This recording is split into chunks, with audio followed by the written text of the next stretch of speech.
Well, good morning. Happy Tuesday. Welcome everyone to the Markcast here, USFL Live playoff recaps, and then we'll also be doing the championship preview game. Note, our Friday show this week is going to be a live show. I've got John Vogel coming, I think Pat, Evan, and Coach Craig Sports. We're trying to figure out the time, but that will be on the YouTube channel live Friday, full preview for the USFL championship weekend. We'll be doing that in place of the normal Friday show. On that, checking in today with Pat here. Pat, there's a lot of nonsense going on in the world right now. How are you doing? Oh man, nonstop. Unfortunately, in my industry, I got to deal with about less than a tenth of it, and it's a little bit too much for me. So, Lots of things going on. We're going to do a quick note here. Normally, we get a lot of questions about the USFL TV ratings. We're going to pour one out for our dead homies today on here. Showbuzz Daily just posting this morning, Mitch over there, that they're shutting the site down, kind of noting, you can read the article, but noting just kind of the minutia that goes into basically like things are so switched to streaming now, and there's so many different ways to consume this content and everything, that the minutia of like a 0.23 versus a 0.25 or whatever on some of these TV shows and things, and just kind of he doesn't feel like it's important enough to keep tracking this, and like he's not providing any data if you want to take it, once the site goes down. So kind of kind of a sad little post here, but I think Mike Mitchell should still be able to get us the TV rating stuff. He said that he was talking, we were in the group chat this morning, he was talking, but I know some of the Twitter reporters, their sources are immediately gone. So Pat, are you sad Showbuzz Daily going away here? yeah, I mean, I don't do the TV ratings. It's kind of out of my wheelhouse, to be honest with you. So, I mean, my life doesn't really change. I feel like Mike and I are pretty in good faith with each other. That I got my insider source right there. So I think the main thing is as long as someone has it, where I have no problem. I mean, it sucks because it's independent journalism and whatnot. Yes. That's like I care about it more from just like, like I think we talk about it. We don't really agree or have like some of the best relationships with other outlets, but like there's very few people that if I saw their platform dethroned or taken away, it's like I don't wish that on any of these people. You know what I mean? Like some of them obviously do it for free, some of them make a little bit of money, but it's just like, all these outlets, even if we're not the most friends with them, they all put their heart and soul into it. You know what I mean? Yeah. So I just know there's a lot of people that take very highly on being able to post these TV ratings every week. So it's just interesting. Hey man, I'm pretty high about finding UFL stats and talking about how good Brooks Bollinger was for the Florida Tuskers. Over 10 years ago now. So everyone's I just tweeted this out. I said, "This is the sound of silence." Is Thanos sitting here with a peaceful world here, overlooking this. I will say, I did see the prelims before everything went down. I want to say it was like 750,000, give or take, for both the games. I know that obviously the overtime game on Saturday went late. If I'm wrong, if I remember there was a 7 in front of all the numbers. I'm sure Max will let me know if that was incorrect, but I do believe what I saw, it was that at 10 at a time. So anyway, anything else with the anything else with the ratings, Showbuzz? We'll get into the games here. We'll talk playoffs, and then we'll do a preview here, and then obviously we'll do the big preview on Friday as well. Not really on my front. It is what it is. It's sad, like that for the ratings people and whatnot. But I mean, regardless, ratings or not, if you watched it, great. If you didn't watch it, kind of sucks for you because overall, like, despite the lack of sexiness from the competitiveness of the Breakers and Stallions game, we did see a lot of good football, at least from the Stallions, and like that Maulers Panthers game was pretty on point as well. Yeah, so let's get into that here. So that was, to me, we had one game that was very unappealing here in the North with the Panthers Maulers, and then this was kind of everyone was expecting, okay, this is the big championship game. One really delivered, one didn't. I watched every snap of the Sunday game. Saturday was kind of in and out. We had a birthday dinner, caught enough in the overtime, first overtime. And USFL Comms had a weird tweet where it was like the first overtime since the last, and the Maulers were involved in that back in like 19. I don't know. I couldn't really track what they were trying to say with that, but let's get into it first here. Maulers, worst of first. You're North Division champions. Pat, what did you make of this? I mean, we all knew it was a gaggle of this North Division, right? And like what we saw that was different from the other 4-6 team previously was at least the Roughnecks were like the established favorite, right? Like this was a toss up, like, how's Troy Williams gonna do? Like, how is this defensive line gonna do? Like the Maulers' offensive line, not the best in the game. Like we all knew the answers about the Maulers on defense, but it's like, okay, are they going to do enough to manipulate this game for a victory? And it's like, okay, granted, the Panthers, they had a nice little spark with EJ Perry, and I guess you could say he delivered another spark. I think he played as well as he could with the condition and whatnot, and that he's under, only being with the team for 4 weeks. But like overall, the first half was a little slow, and we kind of took our time. But like once that second half came, like you go from that Xbox meme of like casually sitting back to like sitting to the edge of the seat. You're like, oh, okay, this game means a little. Let's go a little bit. Well, you wanted to feel like it matters here at this point. I don't know. Last week, and we were talking week 10, it felt like some of these teams were playing either like not to lose. You're like, God, I mean, these are for playoff spots here. So it's good to see kind of some motivation there on that. In terms of the Maulers, I think it's a good storyline, right? I mean, I wasn't a big fan of them being in it, but it's a compelling storyline now especially now into the championship game. Yeah, I mean, like, I talked about it a couple of weeks ago. I think I said, why not them? At this point, like, why not? I think we got a little bit of parity, obviously, with like, the evenly matchedness of the North Division, kind of everyone being all under 500, and like someone was gonna limp in there, but like you obviously have all the nonsense from 2022, and then you have the story of Jaren Horton, his dad, obviously the coach, like changing that culture. Like Boogie Roberts, we talk about him a lot, but for good reason. One, he's a good football player, and two, like he's a pseudo face of the league, in my opinion. Like it's a little different for us because we cover these leagues so much. So it's like I knew Boogie Roberts played on the Rams in like 2020, and then that was it until he came into the league last year. And then he was highlighted a lot finishing his degree at San Jose State. And then like, you saw him in the Birmingham, and that was like the coolest thing about the Birmingham hub, in my opinion, was like these players would go interact with the fans when they weren't playing and whatnot. So you saw a lot of that. So you began, to form like, a lot of love with that. He's doing the radio show in Ohio. Like there's so much there's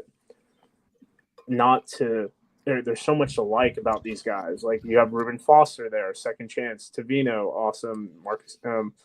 Not Marcus Gilbert, Mark Gilbert, the cornerback. Like you keep going down that list, and it's just like underdog after underdog. And then you go on the offensive side of the ball.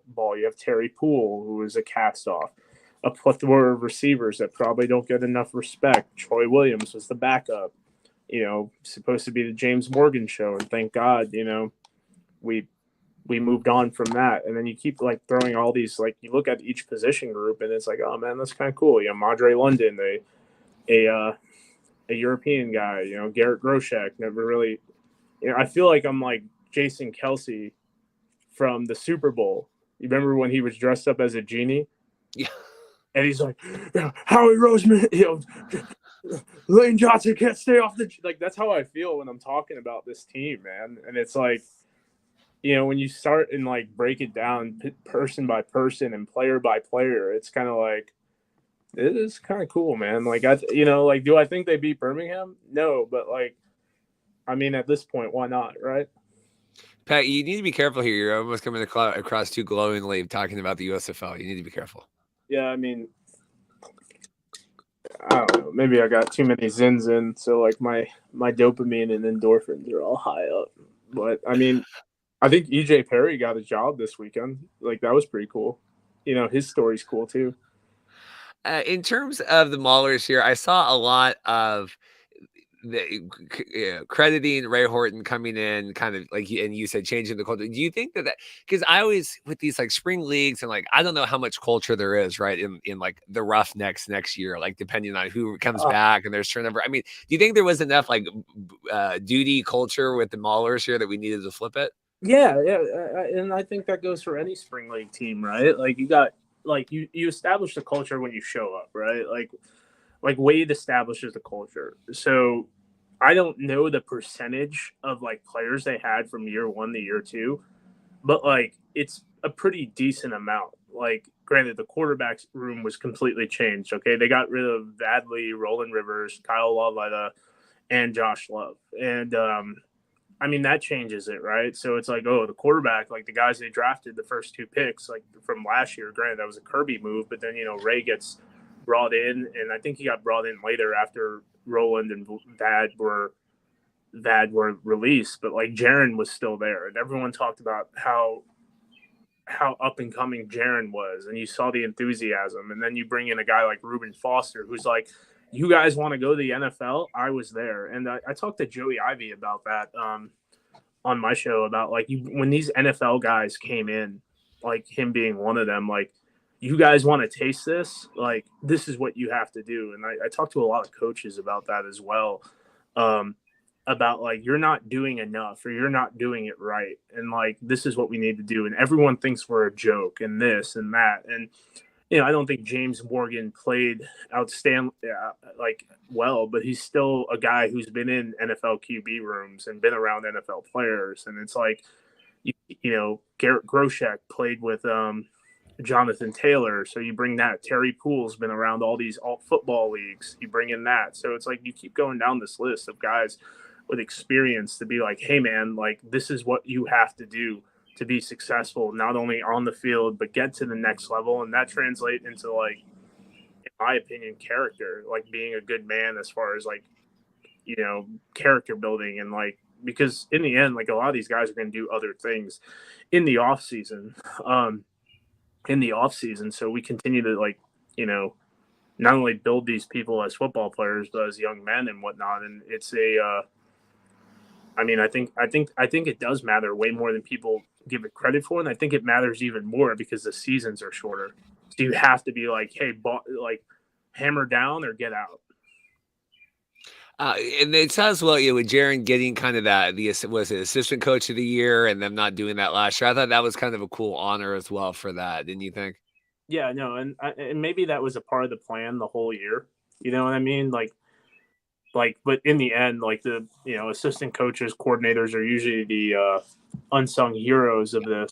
So, I mean, to see Jaren get recognized for all the work he did, and like that defense was great. Like, we had questions about Troy, and I think Troy's a little bit better than a guy like DeAndre Johnson and these other more mobile guys and whatnot. But I mean, he came into the season as a QB2 and obviously turned that team around once he became the starter.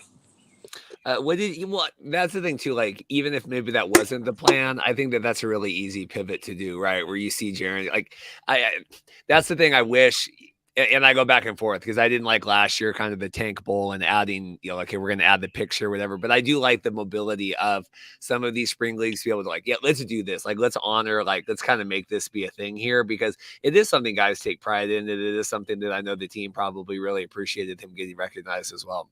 And not only that, just for like Jaren, like, he's coached at UConn. I think he coached at another school before. Like, this was his air quote big break, and he is doing what he is supposed to be doing. Like, he is taking advantage of the opportunity. Like alt football, spring football, all this stuff. If your goal is to get to the NFL, like you might not have the most linear path depending on your background or this or that. So it's like none of these guys like a guy like James Morgan can't look in the mirror anymore and say, I never got a fair shot.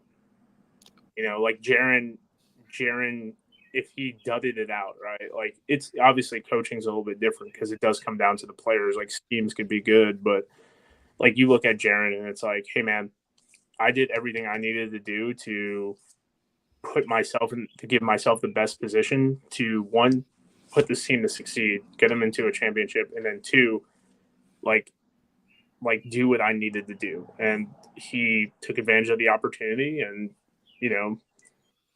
sometimes it's kind of a double-edged sword because you play so well, then you're gone. But in the end, he needed to do what he needed to do, and I know that's a very simplistic way of looking at it. And he took full advantage of the situation, and now he's going to be competing for a championship with his defense. Does he come back next year? I don't know, and I think that comes down to him. Does he want to go be a DB coach or a D line coach or a linebackers coach, or is he money talks, obviously, right? I don't know what the coaches make, but the money talks. So if the financials line up, in addition to the just the squeeze, I don't want to say, is the juice worth the squeeze? Then I think it comes down to that. I was looking on here. We had a comment. I was trying to find the tweet. Dylan has a comment just while we're talking about the Maulers here. Are they talking about doing the hub style and kind of all that stuff? They had the tweet out that they're selling season tickets for Canton next year now, but it's like TBD what the teams are going to be or whatever. I thought that was kind of weird. I think that's a tough sell to kind of get fans to buy into that. I mean, here, if the Maulers win or not, I don't. What do you make of that? I mean, I know we're kind of sick to death talking about the hubs and all of that, but here we're selling season tickets for next year, but we don't know the teams that are going to be there. I mean, I think we talked. I think USFL Comms put it out. Was that who it was? Let me try to find it. I don't know if they put it out, but I know they subtweeted an announcement about the teams is gonna come out. Eventually you got to get everyone into their home markets, right? That's just you have to do that. So I know they have a plan. I don't want to go shill here and just do trust the process, but in the end, all the speculation we're doing is not are the Breakers going to be there, or is this team going to be there? Okay, so it was Comms that did it. Yeah, I'm not ready to sing the praises or go against that situation until I know what the teams are and everything like that. It's just I want them all to be in their own cities, and I think to an extent everyone else does as well. You got people covering New Orleans who haven't been to a game, and we'll see what happens. Who doesn't want them to not be in their hub or in their home city?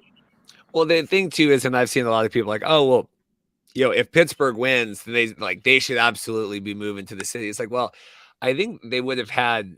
I mean, Canton was the fallback plan last year. I mean, they would have been there, Jersey and Philly if Pittsburgh, if they would have had somewhere to go. I mean, just winning the title doesn't necessarily make a stadium available or make it better financially for you to move into a market. I mean, I think that it would certainly incentivize. I don't know the residents that the Pittsburgh Maulers have in the city of Pittsburgh right now. I can't imagine it's particularly high, but I mean, I'm sure it's a non-zero number, right? Yeah, I mean, I'm definitely one of those people that I think you can championship that into into their own market. Like I said, I don't know if that's the air quote right move and whatnot, or excuse me, the right move, the right train of thought. But regardless, I think it'd be nice for the people of Pittsburgh to have this, obviously, and I don't think many people would disagree with me, and you could kind of sell it. I've been very vocal about that Cannon Stadium kind of being the transitionary one. You got to think about in Memphis and with the Gamblers and, in New Orleans with the Breakers and the Stars up in Michigan. It's kind of in my opinion, you got to look what team did the worst as far as attendance wise, and let's push them into a new market if we can't get them into the home market to just kind of freshen it up a little bit. Because I do think part of the reason why I think geographically it makes sense to me that um, oh, that Pittsburgh and New Jersey were there, but like I also, part of me, and I don't know any of this for a fact, that like maybe you have them there because you knew that you had something in the back room type thing. But I mean, and I've been vocal about this too. Like I do think it's cool that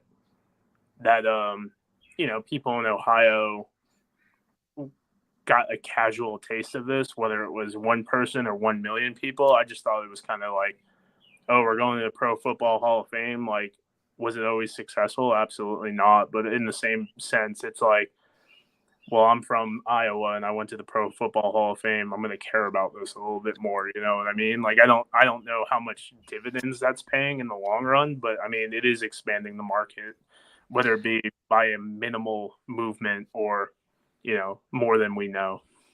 The interesting thing to me here, and Dylan's talking to, like, CFL has 19. I don't want to add a 9 team. 9 teams doesn't work in the CFL. It needs to be even numbers. Otherwise, Yeah. the CFL bye weeks. But just my quick note, if Pittsburgh, well, I guess now I would say either way. Now that Pittsburgh is because there's been a lot of talk, like, do we do the Canton Gold or do we do the Canton whatever? What do we make an Ohio team? You can't rebrand Pittsburgh now, right? I mean, I think you could have last year where they were duty and you're like, but we did the colors, we want to make them more like that. But you have to keep Pittsburgh now. So do you lose New Jersey? I mean, from a wins and losses record, probably not. But from a nostalgia of the USFL, I think you have to keep the New Jersey Generals there. So what do you do at that point? How do you lose that team? I get all the teams into their markets before I get rid of any of the teams. Like if they go to New Orleans and -4 people are there, then you go to a Canton Legends, and I'm pretty big on Canton Legends being the name. I think that was a Madden name at some point, but yeah, I mean, like, you have to give it the old college try. Like, you have to.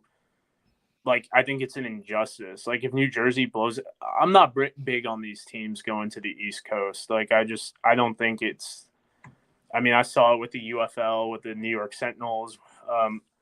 Mike Mitchell, I know, went to a couple Guardians games in New York. I'm not big on it. Like, I am from there, believe it or not. I know my accent doesn't sound like it anymore, thank God. But I am pretty big on, like, staying away from the East Coast on that front, in the Northeast rather, because I think Florida, you can put a JV team there, and I think people will show up. I think it helps when they have the win-loss thing, but I think the Apollos showed up, and have to look at the Guardians. But granted, they were kind of a kitchen fire when we looked at that, the Orlando Guardians. But I think the Vipers had decent crowds. I know the Orlando Rage did pretty well, but I think that was because everyone liked Jeff Brom, not the XFL and MIC. Yeah, it's just weird. I don't know. I don't know what they do. I'll be curious to see here because it is kind of a pickle. Like I said, you could have gotten rid of Pittsburgh or whatever going into the season, but now you're certainly not. Anything else? I mean, obviously, we'll talk the South Championship game and all of that here. Anything else? Michigan, picked up steam here towards the end. It wasn't enough, and we got the 2, 4, and 6 here. We made the jokes and stuff about that last week. But anything else about the Panthers? I mean, they put together a great effort. EJ pushed the ball downfield a lot more. He was a lot more aggressive, still relying on his athletic ability, still having some mental mishaps and whatnot as well. He threw that interception. The Cole Hikatini fumble, I mean, just sometimes things happen. He got hit, and as he was, like, putting the ball, like, trying to readjust the ball, it slipped out. It's sweaty. It's sweaty and, probably humid in Canton. There was a mishandled on the handle on the on the exchange to him, and I think Stevie Scott fumbling at the 1 yard line. Rewatched the game last night, and I mean, Pereira isn't wrong. Like, by the rules, they got the call right. It's just you know what I mean? Like, that's not like Ken Stabler, I think it was, who was kicking the ball, down the field in the 70s when that rule was like, okay, like, fourth quarter under 2 minutes. Like, I just kind of feel like, like, yes, the call is right, but that might be an adjustment in the rule book because it was a clean fumble. Like, I agree, it was a fumble. He didn't have control of it when he was, when he crossed the plane, but like Trey Quinn, like had a clean recovery on that. You know what I mean? Like it just, to me, it made no sense. You know what I mean? Because now you're saying if there's a botched snap and he scores a touchdown, that's a fumble, the play's dead. I don't know. I think Pereira is kind of the guy. Dean does it too. Pereira kind of doubles down on that, where it's like, no, like we're done, like we're moving. I mean, I think they're trying to establish like this is the rules law. Both of them do it. It's like it. I know we kind of like we've touched on before where Mike gets way more heat than he deserves because he's not as good looking. But I mean, these younger Italian guys with their facial hair, man, and jaw lines. You know what I mean? Like, you throw some Rogaine on Mike and give him, a good 5 o'clock shadow beard. We might be like, oh, Mike, it's Mike. You know what I mean? It's Uncle Mikey. Do you remember this? Do you remember when he was like looking at his lips here going on? This is why people don't like Mike Pereira. They cutting a break, and he's like, I mean, what is he doing here? I mean, Mike gets a lot of heat. I think he deserves it sometimes. It's something, dude. Like I think both of these guys are kind of like memes in their own right. You know what I mean? Like I remember Dean did something, and then like they panned over to him, and he was like, "Yeah, we got that wrong." Yeah. And I was just like, dude, no bueno. No, you can never admit defeat. So Panthers here, do they have enough going into next year? Do they have enough to build on here? Like, I mean, did they end with enough momentum here, even though they lost? Yeah, I think they do, man. But the problem is like, it's spring league, so it's like we talked about this, right? There's like 26 open roster spots right now, probably more because I saw some guys get released over the weekend. And it's like, why aren't teams signing those guys? You know what I mean? Like they're looking at the USFL. Like they're looking because like at this point the XFL, like the hot girl and the hot new girl at school is like, all right, man, she's been around for a year. Like she ain't that hot. You know what I mean? And I know that might be a little bit edgy to say, but like they had their big boost, right? So you have 25 open roster spots. Teams already have had plenty of looks at like free agents, undrafted free agents.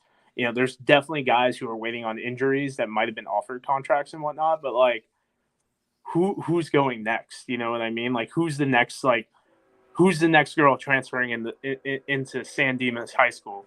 I hope you guys got that reference, by the way. San Dimas High School football rules.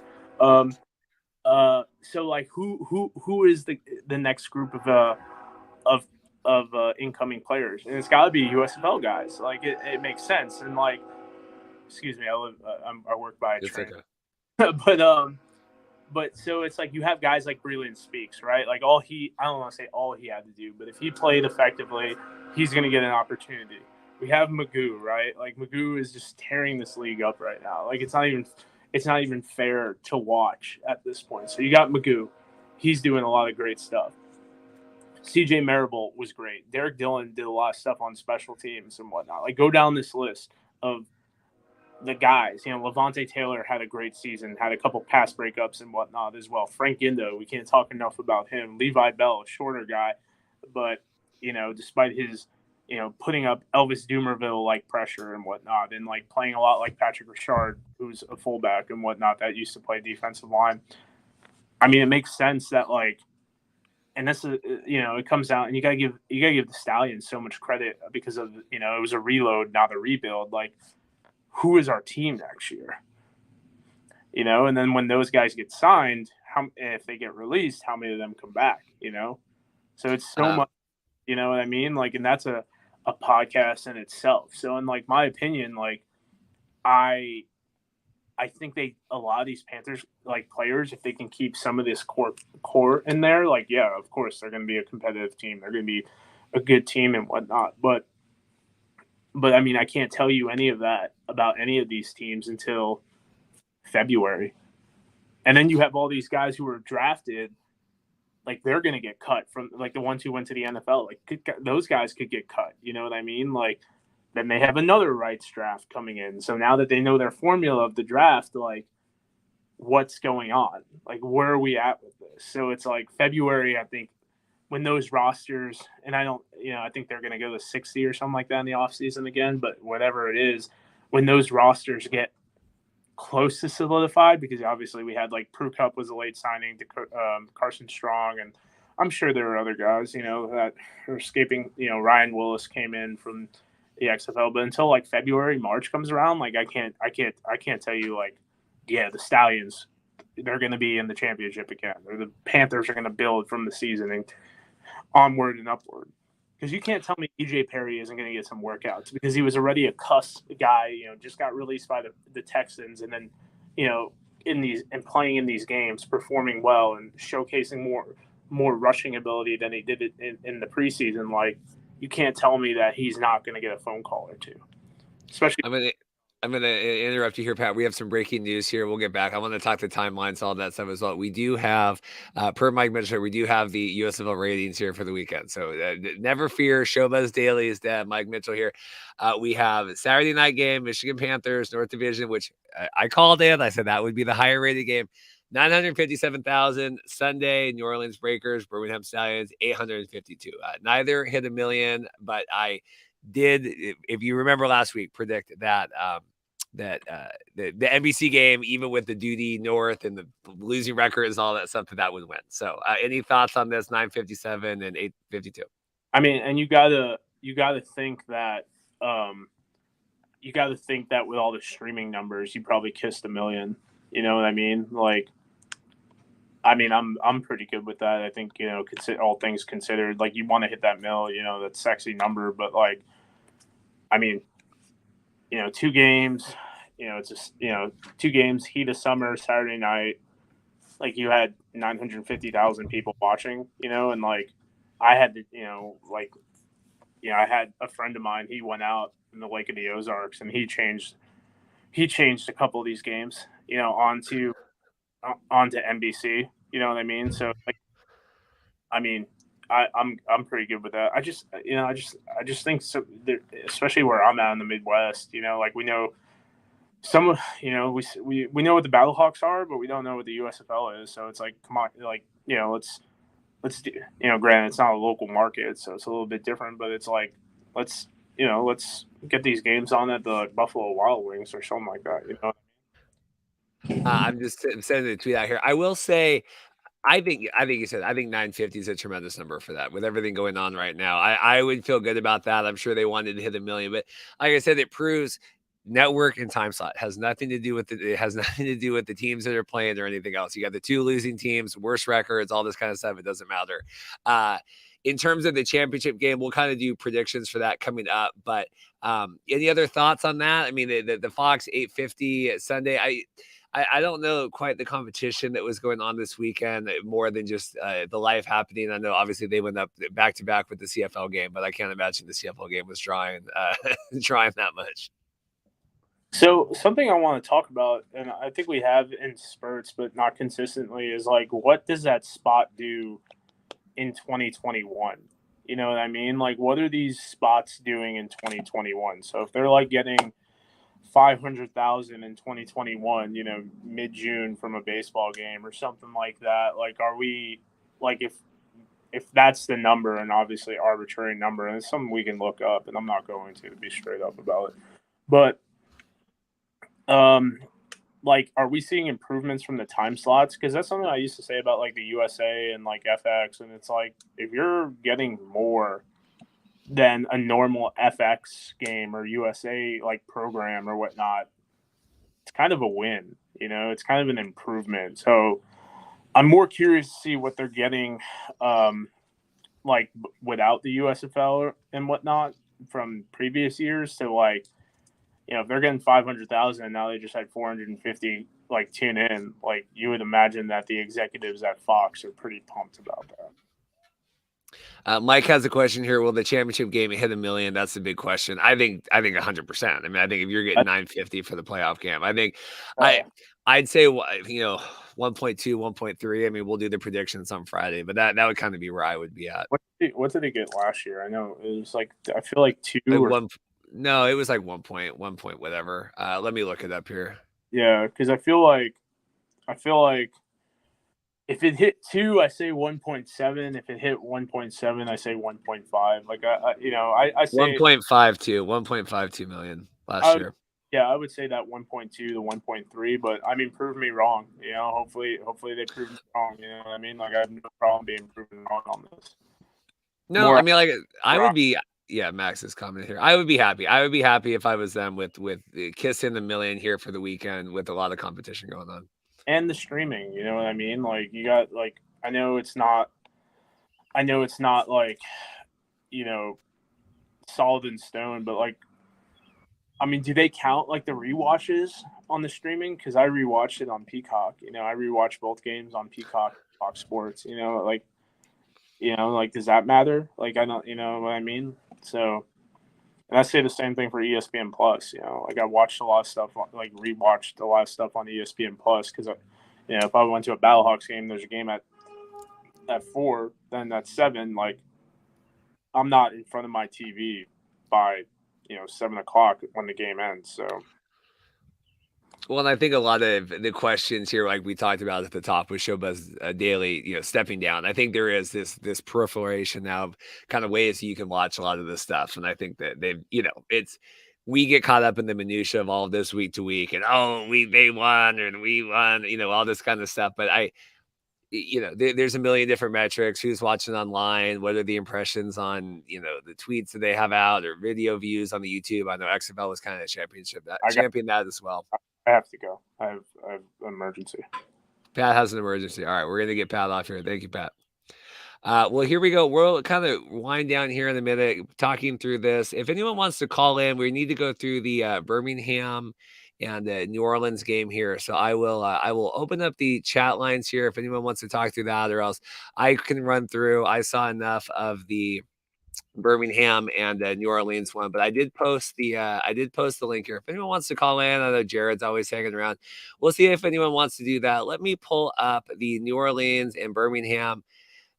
Max is commenting. All the people watching definitely watch USFL online. Just follow these low. We're still talking the demographics of the viewership and all of that.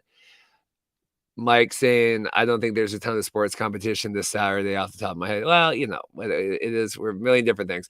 So let's go here. This was the other big game of the weekend. I was kind of surprised. I thought this was going to be, Pat and I had talked, this was going to be more of the championship preview game.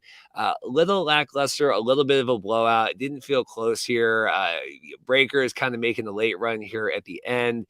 But Birmingham, 47 to 22 on this. It was interesting to me with McLeod, Bethel Thompson obviously playing in this game, and then the Argos playing opposite that with Chad Kelly now in the CFL. Argos had a much better night than Mr. McLeod Bethel Thompson did here, but I thought he was good. I'm curious, kind of like what is McLeod's takeaway from all of this here at the end of this? Came in, made it to the champion, made it to the playoffs, losing here, kind of an embarrassing fashion here, 26 to 50. Not a tremendous performance from him, but, I think the Breakers should be happy here, 7-3 with Coach Flip and all that for the year. I'll be kind of curious to see what they end up doing here going into next year. I don't know. I don't know if I see McLeod kind of going through here for another season. Obviously with his kid and wife and everything, working there in Atlanta. I think that worked out for him this year, but I'll just be kind of curious to see if he decides to go forward with that again next year. Let's say here, Gregory checking in. As a Stallions fan, the only thing I can say is it was a magical night in the Magic City. The crowd and the game was fantastic. I know I saw we had comments here off the top when kind of Pat and I were setting up the show, talking Pip saying kind of embarrassing crowd attendance for the playoff games. I thought the Birmingham game looked good. I thought the home side looked really good. Yeah, Jacob is kind of contesting that here, not Birmingham. Canton has always kind of had a little bit of an issue, but I did think Mike corroborating here as well. I thought Birmingham had good attendance compared to the other games. Birmingham, not compared to last year. The game at Kent was just terrible. I don't know. I think they need to figure out what they want to do there. I don't know if, like we've kind of talked on here, of calling the team, the Canton, if that does anything, if that incentivizes anybody to go that way here. Dylan checking in. Birmingham looked like a fun time. You can't defend the Maulers attendance, though, not for a division championship. It's kind of back and forth here. Jacob saying you can't expect people to drive 3+ hours to watch 4 and 6 teams. I know. Interesting though, with the TV ratings and all of that. But McLeod looked good. Kind of Magoo's on a different level here. Pat, we've talked about that before. Is he going to get a shot here moving on? Just really looks lights out compared to everyone else in the USFL at this point. He's doing finger rolls into the end zone and all of that. USFL posted him, kicking the drone camera or whatever. Act my age. Yeah, commentators were all but predicting the MVT would be done after this game. Seemed a little preemptive to me at the time. I don't know. I think it's a lot. I think McLeod is really old. I think McLeod has played in this and played in everything. And I don't know.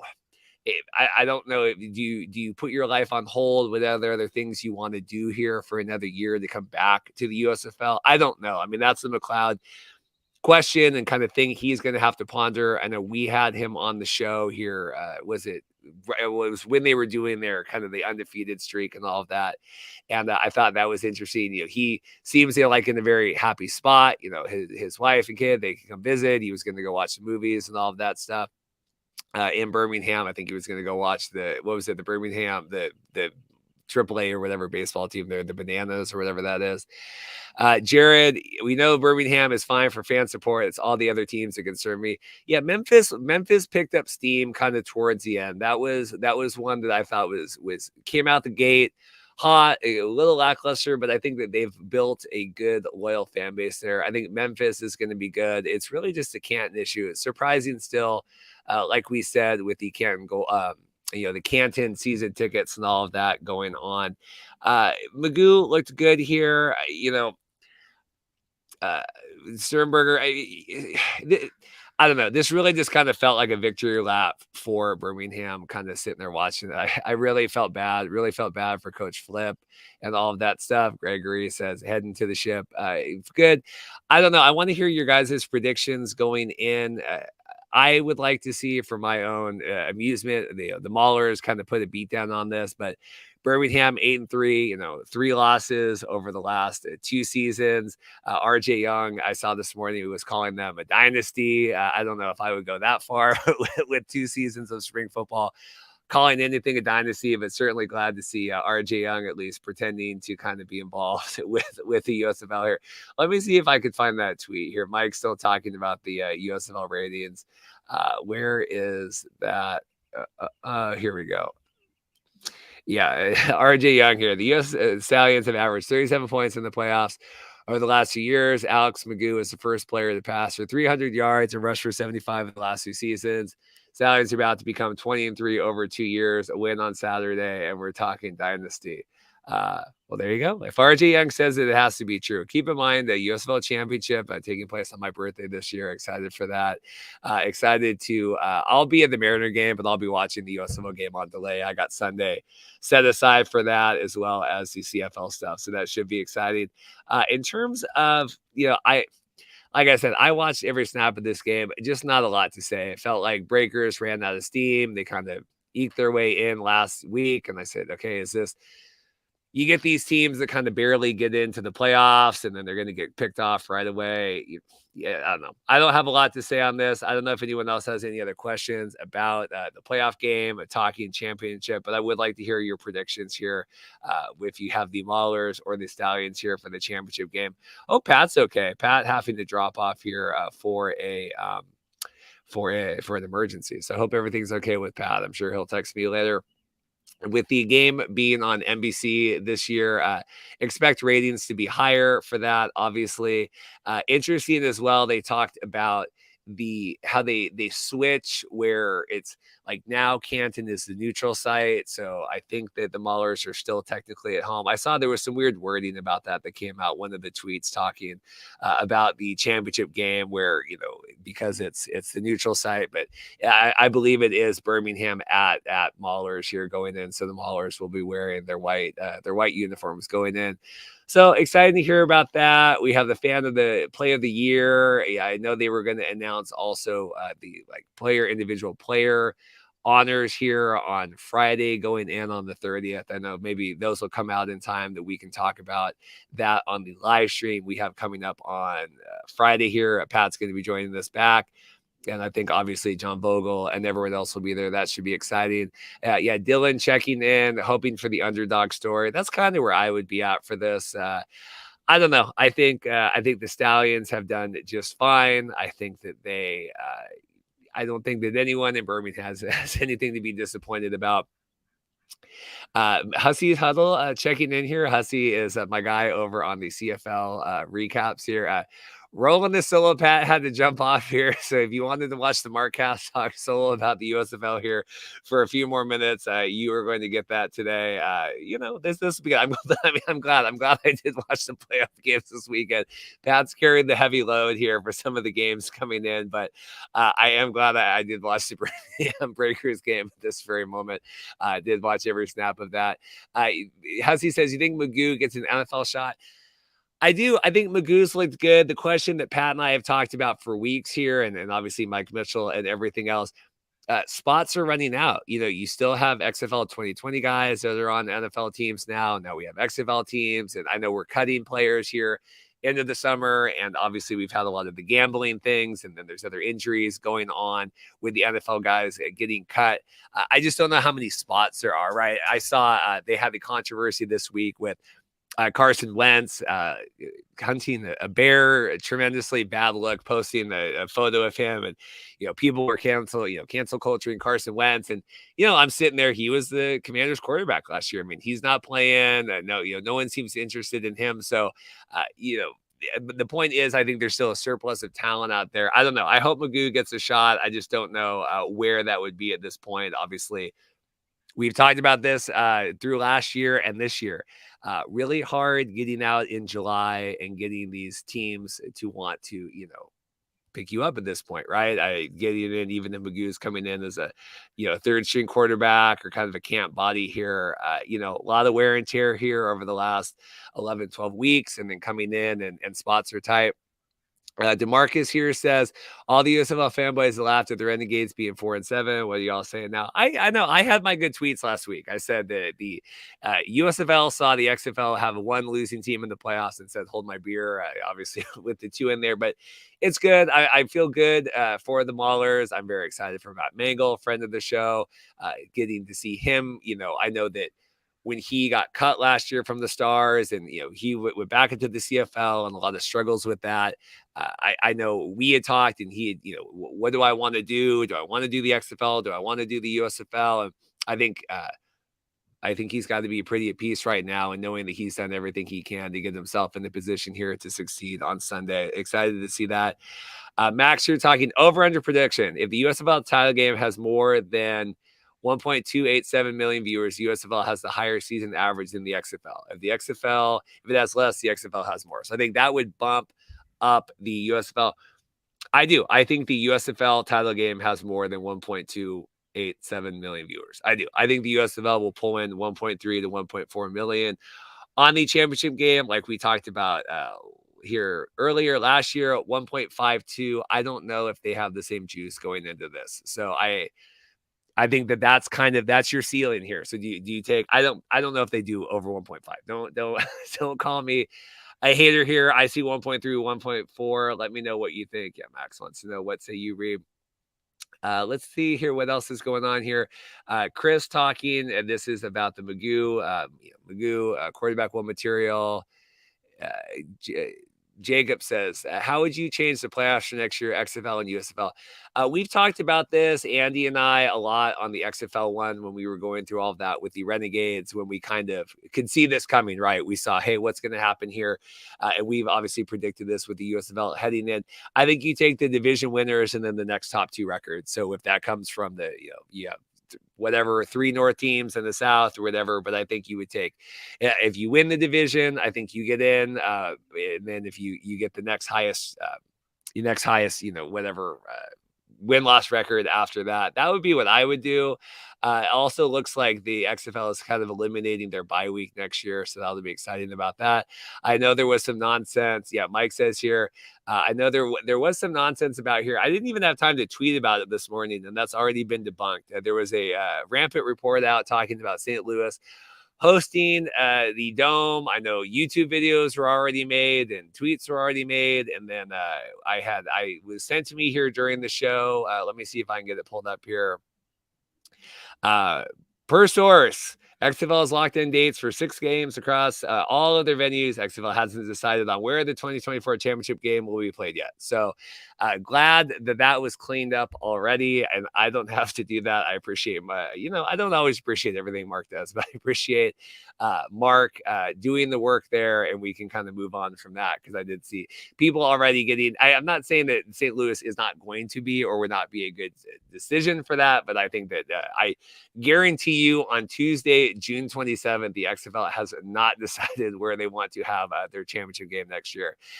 Chris here is talking Birmingham 20, Pittsburg 19, sees them edging it out that way. Let me get back over here to that.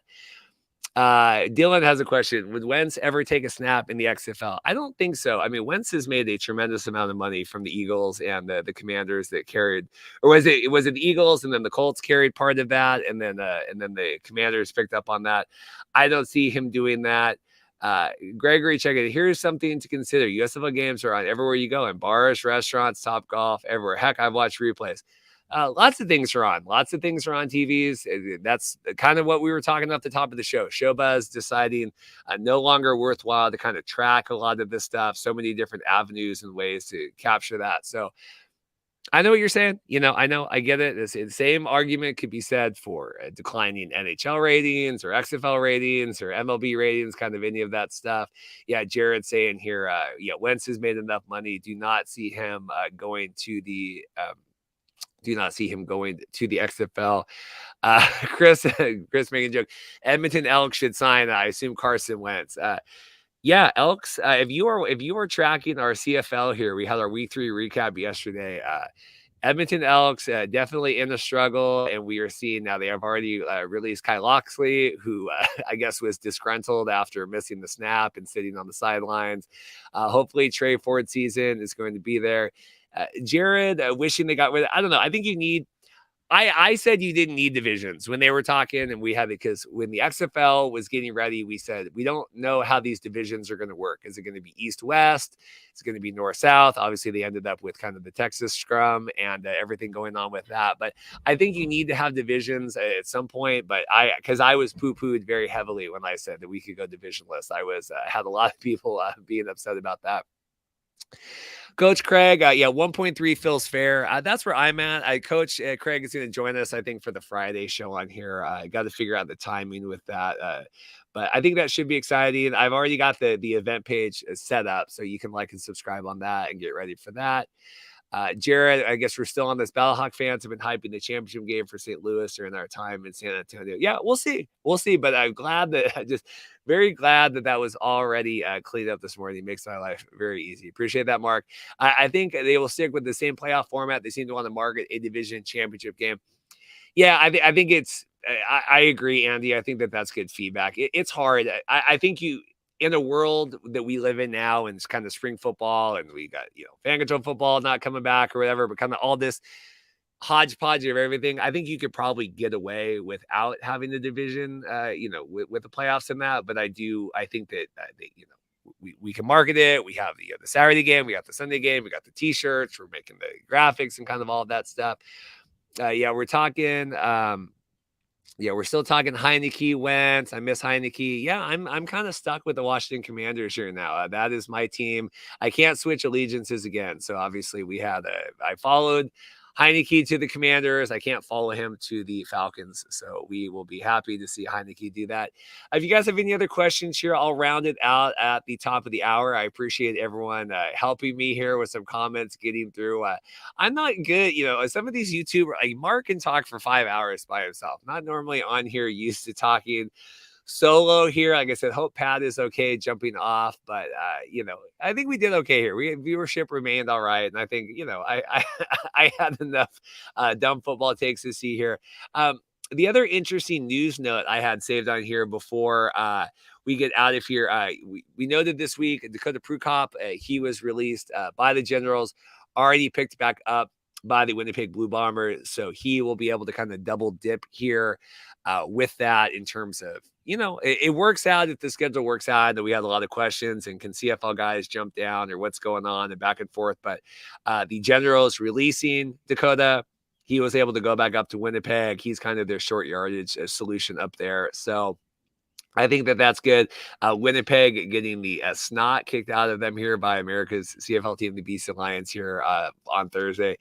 Very exciting for that. A couple last comments here. We'll get out. Jared, I hope Andre London performs in the championship game. I know he's never kind of gotten back up to his elf, his European League of Football kind of heights there, where I think he was the MVP or like the lead offensive, whatever his award accolade that he got over there. Never really has performed up to that here, but we'd like to see him go off.